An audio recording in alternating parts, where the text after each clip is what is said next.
ازيكم؟ ايه الاخبار؟ في فيديو جديد. في الفيديو ده قررت اهدي الموضوع شويه ونفصل من فيديوهات الميثولوجيا والحاجات المعقده واللي فيها معلومات كتير، ونرجع مع بعض لزمن ابسط كتير، لزمن طفولتنا، ونتكلم عن الحاجه اللي شكلت طفوله اغلبنا وهو الكرتون.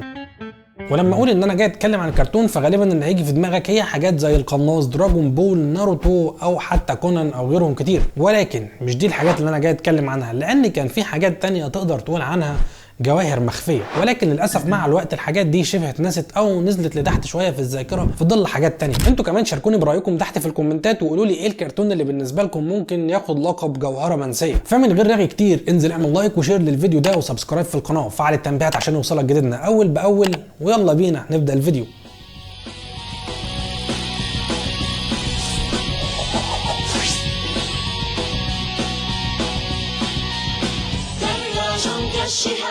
خلينا نبدأ برقم واحد معانا وهو هيداتن جامب.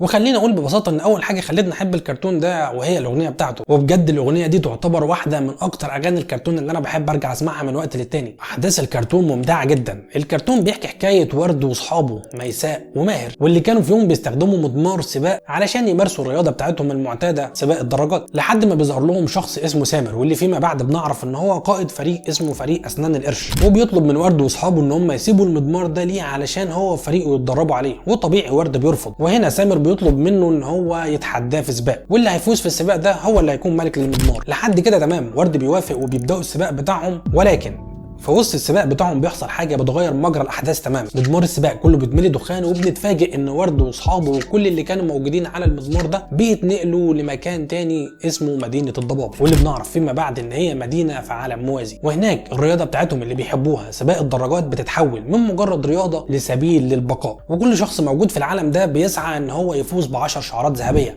علشان يقدر يفتح البوابه ما بين مدينه الضباب والعالم الحقيقي ويرجعوا للعالم الحقيقي بتاعهم. غير كده كمان هو غير منظوري اصلا للحاجه اللي انا كنت بحب العب بيها، فكره ان العجله بتاعتك او الدراجه بتاعتك يكون ليها كل الاهميه دي، يكون ليها اسم ويكون ليها شعار واسلوب معين في السواقه بتاعتها، اصلا كل ده خلاك ان انت تحب الشيء اللي انت بتلعب بيه. بالمناسبه العجله بتاعتي كنت مسميها زعيم الرعد على اسم زعيم الرعد بتاع الدراج المقنع، لان كان ليها نفس المسكه المميزه بتاعه الجدون اللي هو الافقي ده كده الراسي مش الافقي زي باقي الدراجات اللي كانت موجوده، فكنت بحب جدا ان انا انزل العب بيها واتخيل ان انا جوه العالم بتاع هيداتن جامب وهي حصل لي اصابات بسببها.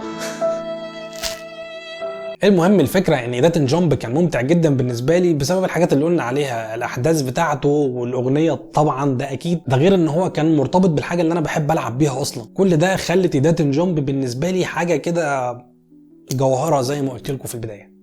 خلينا بقى نسيبنا من عالم هيداتن جامب والحماس والشغف وكل الحاجات الاكشن اللي كانت حلوه بالنسبه لنا، ونروح لحاجه ثانيه خفيفه كده الواحد كان بيحب يتفرج عليها بسبب الكوميديا اللي فيها، وهنا بتكلم عن تيمي ترنر. ليس مشاغبا ويشعر بالغضب وجليسته بك تصرخ فيه بلا سبب.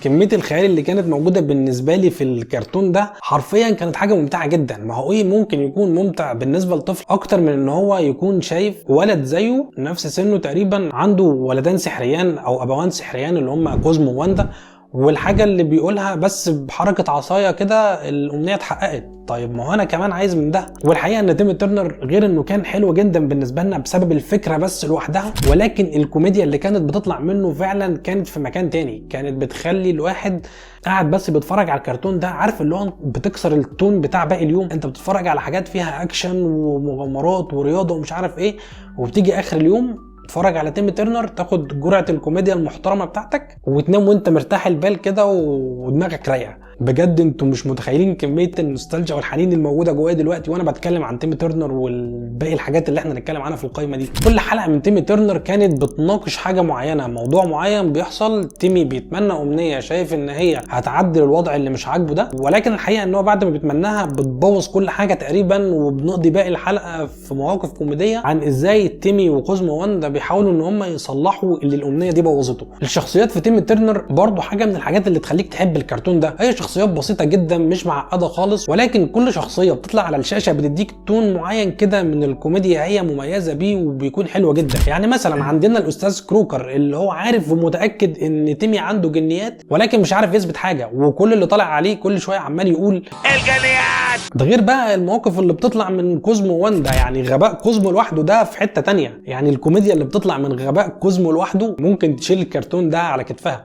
بكون مبسوط وانا بتفرج على الغباء اللي بيحصل قدامي على الشاشه ده. وشخصيه بيكي المربيه الشريره واللي دايما بتحاول تضايق تيمي ولكنها قدام ابوه وامه هي البنت المربيه اللي بتهتم بتيمي واللي بتعمل له كل حاجه عايزها، ولكن مجرد ما بيلفوا وشهم هما الاثنين بيضربوا بعض، او تيمي بس هو اللي بيتضرب لانه ما بيعرفش يضربها. وبالكلام عن شخصيه ابو تيمي وامه فهم في الطراوه خالص، هم مش موجودين مع تيمي اصلا، هم كل مهمتهم ان هم بيجيبوا له المربيه او بيكي تقعد معاه في البيت وهم بينطلقوا يشوفوا هم رايحين فين، وتيمي بقى بيتحط في كل المواقف الكوميديه بسبب الموضوع ده اللي احنا بنشوفها في الحلقات وبنضحك عليها. كل الحاجات دي خلت تيمي ترنر بالنسبه لي حاجه ممتعه جدا، غير كمان ان انا فاكر ان هو كان بيتعرض حوالي الساعه 10 11 بالليل اللي هو اخر اليوم خالص بقى، والمفروض ان انا كنت انام علشان عندي مدرسه الصبح، ولكني كنت بتسحب واطلع اقعد قدام التلفزيون واوطي الصوت خالص علشان محدش يسمع حاجه في البيت علشان بس اقدر اتفرج عليه.